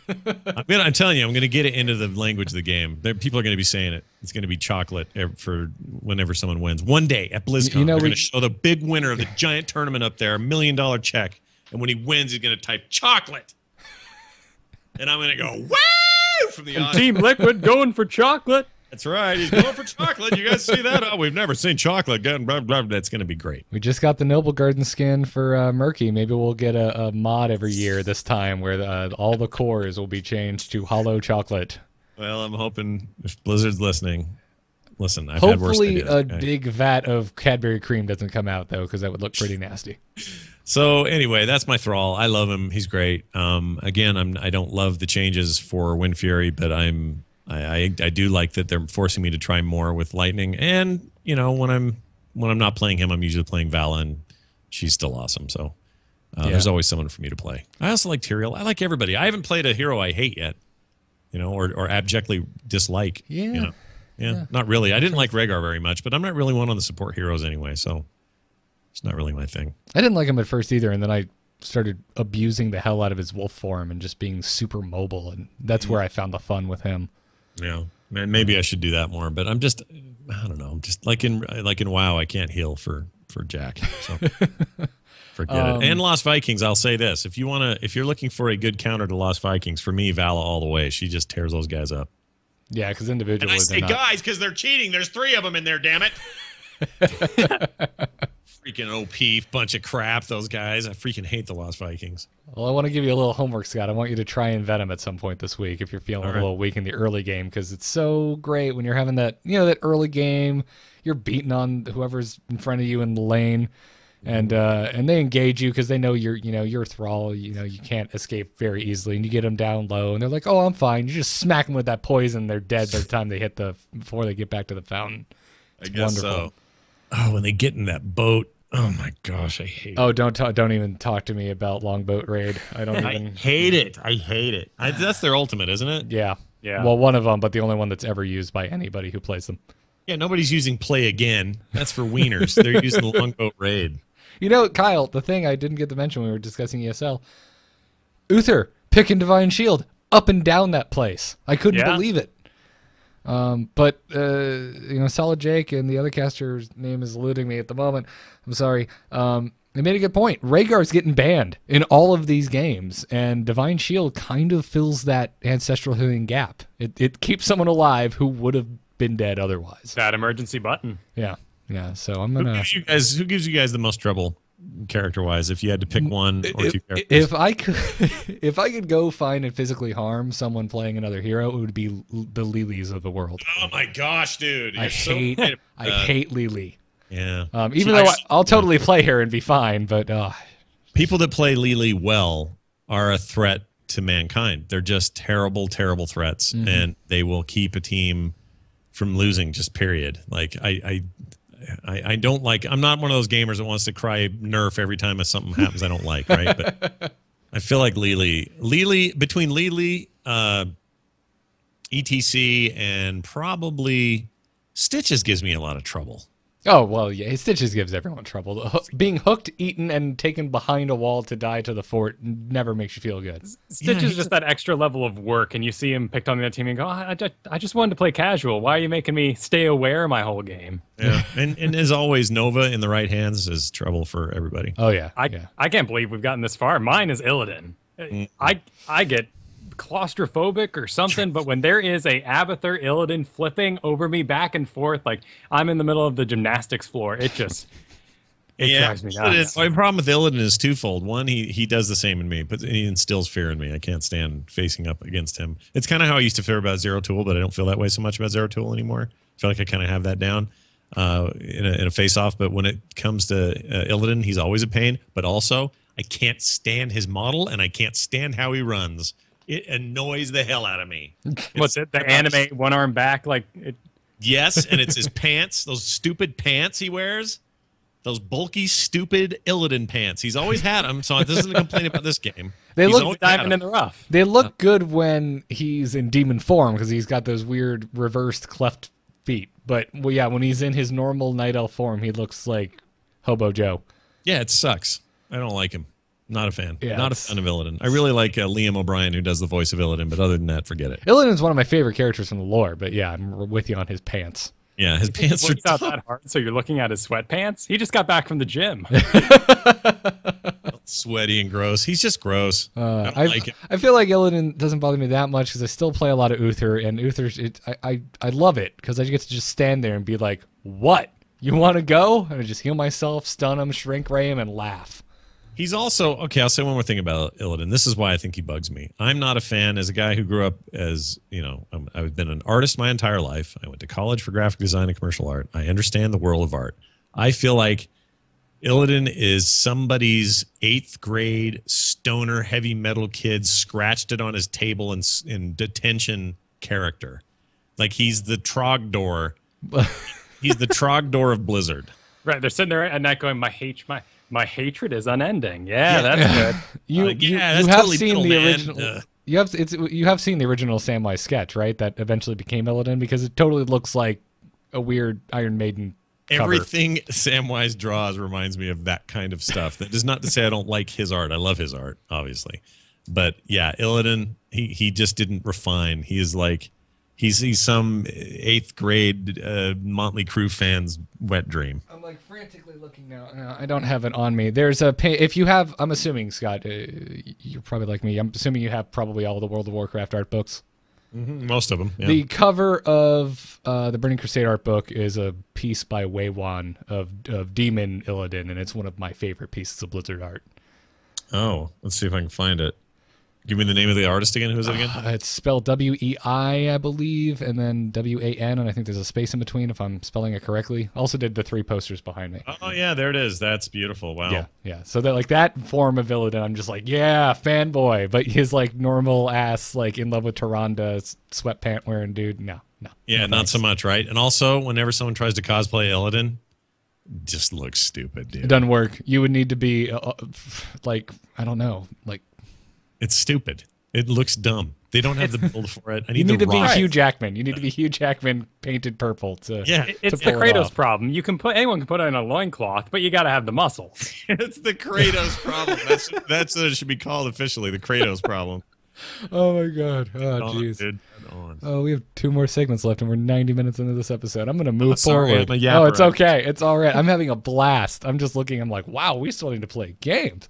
All right, let's get into this week's wish list. For hire. The guilty will suffer. Is there something amiss? All the tribe, hasten my blade. None survive. Must hunt you face the Nexus. At least I have chicken. Welcome to this week's wish list. This is where you, the listener, can write in and tell us what hero, what battleground, or whatever else you would like to see really, really, really pleased with sugar on top added to Heroes of the Storm. You can do so by emailing us at itncast@gmail.com. And our wish list entry today comes to us from listener Kaharls is how I'm choosing to pronounce this name. He says, Gul'dan has always been my favorite villain in WoW, and Warlock is my favorite class. I think I have He said, I think I have a decent kit in mind to properly show the power of the Destroyer of Dreams, according to WoWWiki at least. I think it's pretty clear that I'm not a game dev, but this is somewhat what I would like to see from a Warlock hero in general. One thing I don't think is clear is that the abilities require a specific stack of demonic corruption rather than just having one. So to empower Incinerate, for example, you might need 25 stacks that go away when you cast the Empower spell. If you'd like to read the rest of this, check out the show notes over at amove.tv/ITN. Let's talk about the goodies here. What would you guys like to see from a Gul'dan hero? everything. Set you up. We did not plan that. No, Yeah. not be that softball at all. Q, remove hood. Q, put back on hood. Always have a cup of green goo with you. He's great and full of so many possibilities. As far as he's specialist, I think. All right, so let's get that down right now. He's not going to be. He's definitely not going to be support or warrior. I think the question is assassin or specialist. I think specialist. I don't know how he's an assassin because he walks around with like skulls in his hand and stupid shit. He's not like he's not walking around with a big sword on his back. I can see specialist if we're doing fear mechanics because it's just too weird and gives him too much power. That's what I think he's going to have. He's going to be specialist. He's going to be like the witch doctor in a lot of ways, I think. Yeah. Well, it depends because I also think of warlocks and WoW. It's like, well, you're going down the destruction route because then it makes me think it'd be a damage dealer, thus an assassin in heroes categories. It'd be great if one of his powers was try to make a bad deal with your opponent. Like, try to convince them you've got a great idea for their army when it turns out they'll destroy your homeworld. It's like Demon Blood Rage or something. Like he feeds them the demon blood and they just lose their minds for a while. Perfect. Yeah, perfect. I don't know. This is a hard one. I mean, obviously he's got to have like warlocky stuff, So you might want to look at what warlocks do, maybe even in Warcraft, and think about what those would be. I'm also Kill themselves, basically. I use too much hellfire and die. I'm wanting to refer back to our listener here, and I'm pretty sure another A got thrown in here, and his name is Charles. Oh. I'm hoping that's the case. But he seemed to have gone a destruction route because he wanted to give him Incinerate and Hellfire on Q and W. But then he wanted to give him Fear on E, and we've talked about Fear at nauseum on this show and how it would have to work for a MOBA. I don't think fear works like it does in an MMO. I don't think you flee without control. I think that's a bad mechanic. Yeah. I think as a knockback, maybe, or more importantly, maybe just as a CC route sort of thing. Yeah. So fear, you're frozen in fear, essentially. I believe someone tweeted at us at one point that it could be direction based. So if you feared them from the front, they would always run in the opposite direction of wherever the fear hit them. That could work. It would be like a knockback, same idea, but the guy would actually turn and run. Because think of like Muradin's Haymaker. Sure. If they could do it and actually communicate it to the player, it would be a real cool mechanic to see you cannot physically move closer to this person. Oh, I see what you mean. Yeah, like there was a bigger not hitbox, but like a buffer around them. Oh, that could be really cool. Yeah, where it creates a barrier between Gul'dan and one hero. Yeah, like exactly. The only reason that would mechanism. and the only reason that would be good is if the radius on that was the max range on any hero in the game. But then you have things like Illidan and Sergeant Hammer, or not Illidan, Asmodan and Sergeant Hammer who have obscene range, so it wouldn't really affect them all that. What if your ability for fear only worked against mercenaries and the big boulder chuckers? So in other words, it didn't just scare them back a few feet; it scared them to another lane and wasted a bunch of time. You know what I mean? That'd be interesting. Yeah, and then you can talent it to be a brief mind control, witch doctor style. Even cooler, yeah. That's an even better idea. But yeah, and you could also, that's a fun thing to mitigate with, you being kind of vulnerable while you mind control one of those things or something. You can only stand still while that's happening or something. Like there's a lot you could do there, but the idea being, send those camps of mercenaries someplace else, which will A, delay them, or B, put them in a place where everyone can go attack them and kill them in a jungle area, and not have to worry about even having those things get to a gate or take down a tower. So I don't know. There's possibilities there. I don't think you outright get rid of fear. In fact, I'll bet if they do this character, I bet they embrace it. I just don't think they're going to do some traditional and everyone scatter. I don't. Yeah, it can't be a random direction that you run because it would in a game like this, losing control of your hero would be the most infuriating thing on the planet. Right, and unskilled. You got to have that layer of Blizzard. Easy to use, hard to master. The ETC stage, and push everyone back. That could just be a simple pushback, click someone, push them. But instead, it has this element of skill to it. So as long as you mix those in. Yeah, but if his trait, if he isn't somehow sacrificing health for something else, we're not doing the character right. Right, I completely agree with that sentiment. Yeah, I totally agree. Needs to suck health from somebody else. Needs to sacrifice it in some other way. And there's a lot of precedent for skills like this over multiple MOBAs, but one of my favorite is, of course, you swap health with someone. You let them wail on you for a long time, and then boom, hit the button. They have your little tiny bit of health. You have their full health pool. Yeah. What he really wants is everything. Yep, absolutely.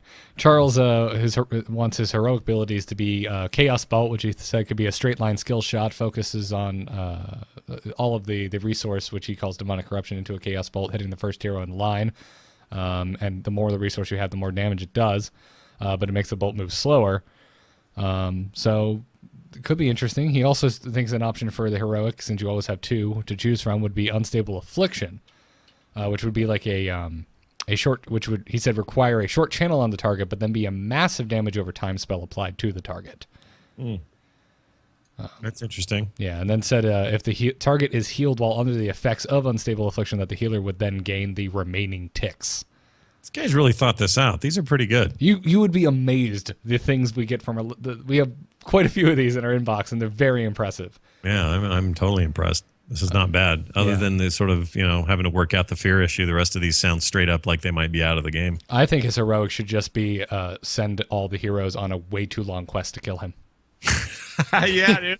I've been on that quest. Sorry, you must upgrade your ring 20 more times and wait for another patch.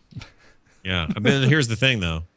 If they put Garrosh in the game, one of his abilities should be, if they're playing Gul'dan on the other side, walk up to him, grab him by one of his stupid horns, and push him to the side, and then keep walking. That should jump. And then go have a powwow with your daddy. Yeah. Times change, you'll say, and just walk by. Delightful. Yeah, there's this mechanic where he painstakingly sets up cups all over it, and Garrosh just knocks them all over. I like that. Oh, that's wonderful. Pretty good. Oh, well, Charles, thank you for your suggestion. I, for one, am all for, and you have my vote for Gul'dan as the next hero. Let's round the show out with an email or two.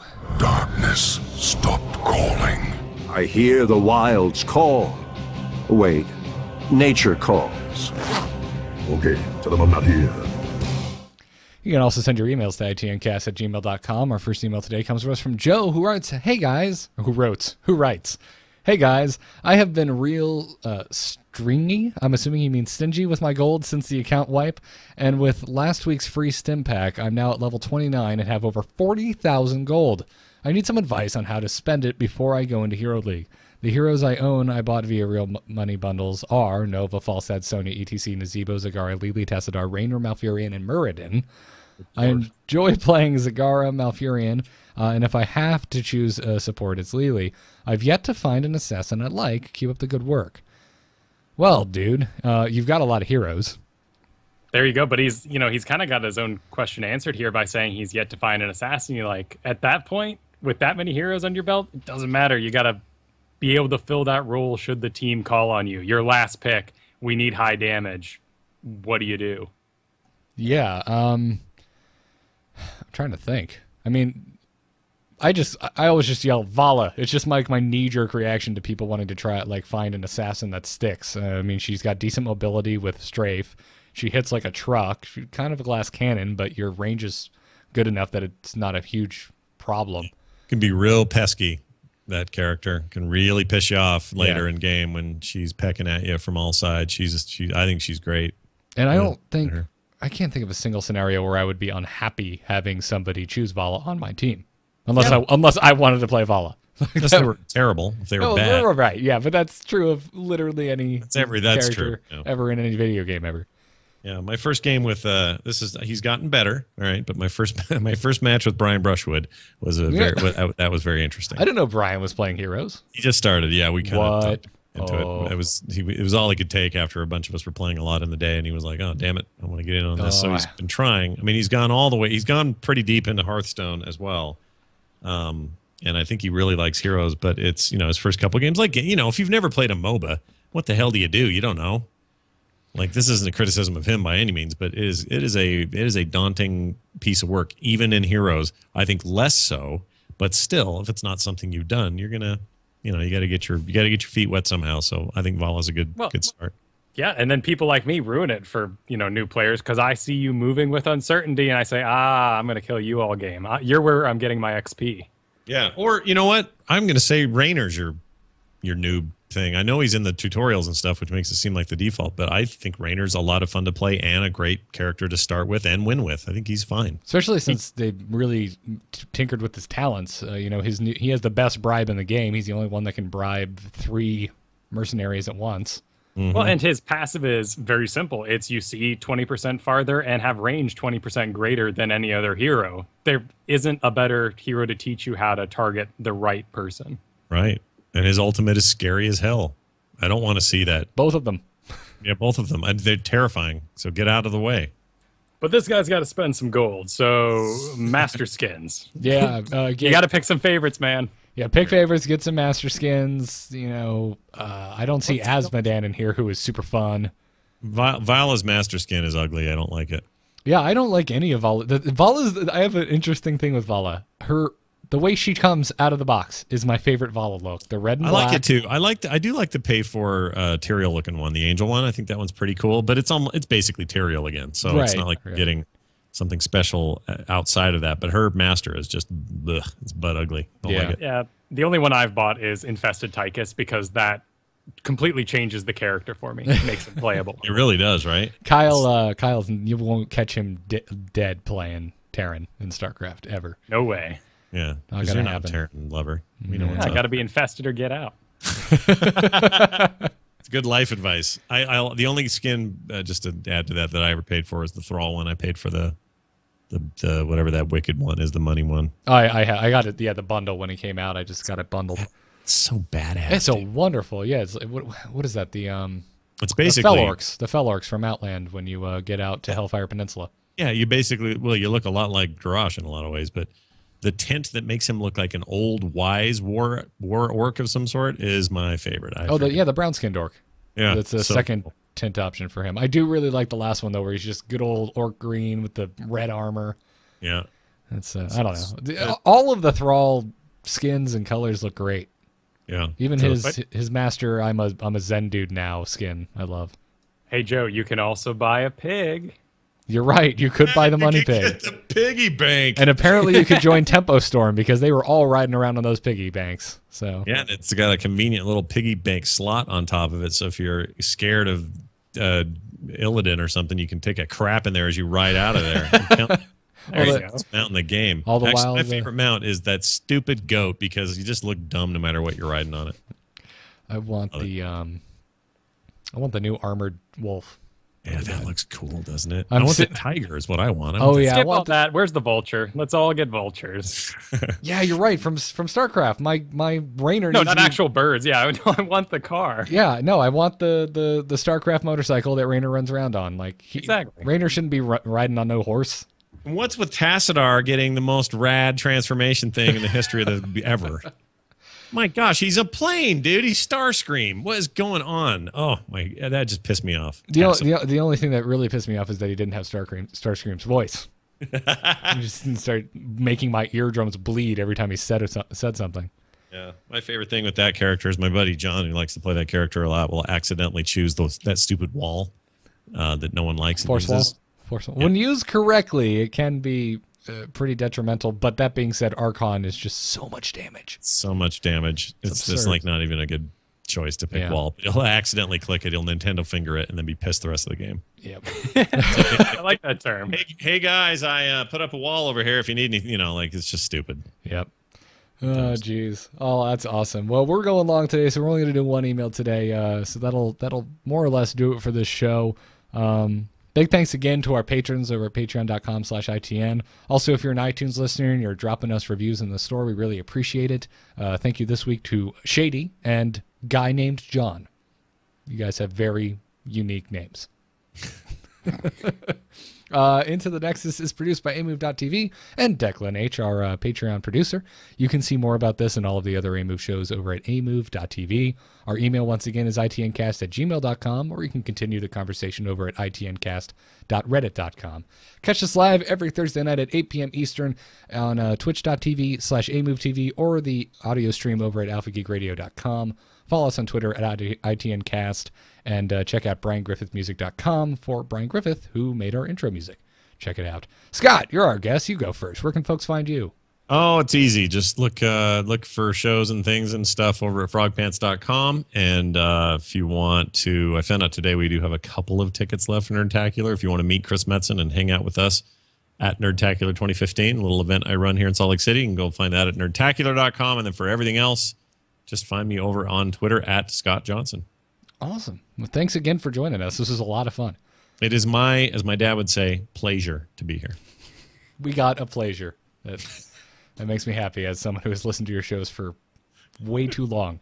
It's an oldie bit of good. You got to drag that out and blow the dust off occasionally. Awesome. Kyle, where can folks find you when you're not being a hero of the storm? You can find me at Kyle Ferguson on Twitter, and then you can find me at kyleferguson.com, where I put my Dungeons & Dragons writings. I work as a writer all day, so check those out. Very cool. By the way, folks, you really should check it out because Kyle is without a doubt the greatest DM to ever grace the earth. Oh, thank you. You once were like DM the Gray, and then you died and were reincarnated as DM the White. So, wow, congratulations. That's going. Damn. Yeah.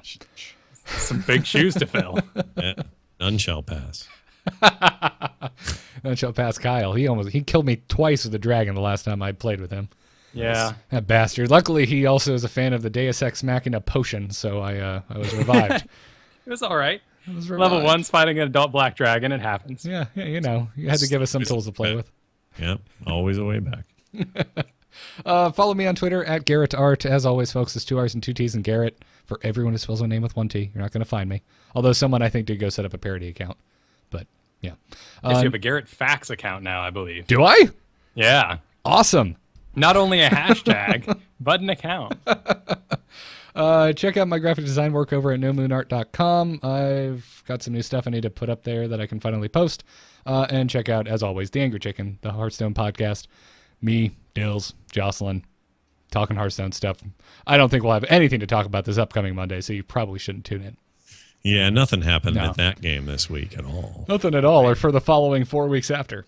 Yeah. None reverse whatsoever. Psychology going on in here. Yeah, and actually it's Tuesday the next week, not Monday. I forgot. Are you falling for it, Kyle? Is it working?